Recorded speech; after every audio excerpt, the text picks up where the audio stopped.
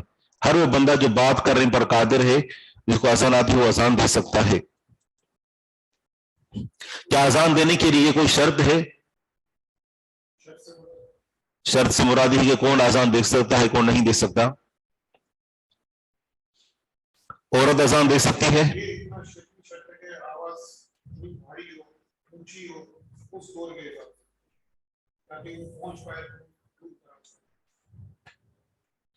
عورت اذان دے سکتی ہے عورتوں کے اندر؟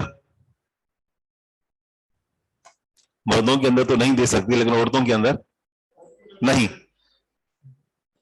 جی ہاں، اگر گھر کے اندر بھی نماز پڑھ رہی ہے، نماز کا وقت ہو گیا، اس کے لیے اذان دینا ضروری نہیں ہے، ضروری نہیں کہ اس میں اذان دینی ہی نہیں ہے۔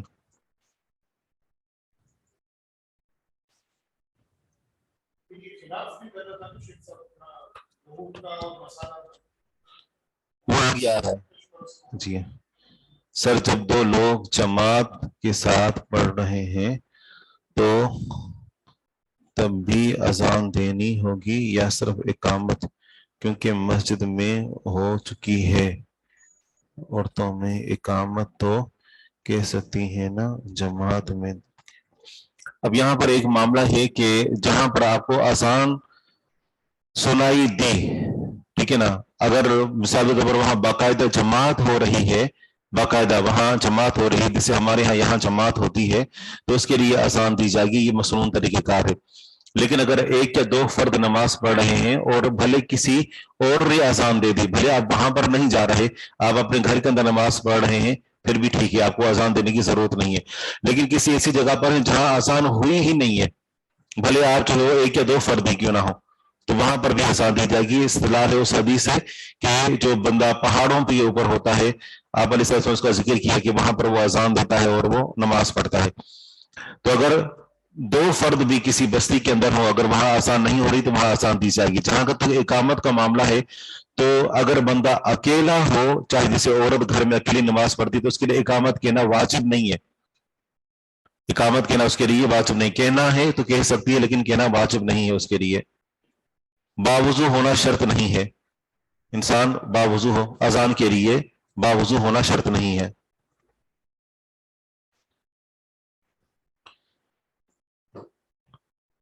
حدیث ہے، پہلی حدیث صحیح بخاری صحیح مسلم کی ہے 626، عن عبد الله بن عمر رضی اللہ عنہما انه كان يقول كان المسلمون، عبداللہ بن عمر رضی اللہ عنہ فرمایا کرتے تھے، کان المسلمون حین قدموا المدینہ، تھے مسلمان جب آئے مدینہ۔ مکہ میں تو اذان دینے کی ان کو اجازت ہی نہیں تھی، اور نہ ہی وہاں پر وہ اذان دے سکتے تھے۔ جب مدینہ آئے اور وہاں پر ایک اسلامی ریاست قائم ہو چکی تھی، یجتمعون، نماز کے لیے جمع ہوتے، فیتحینون الصلاۃ، تو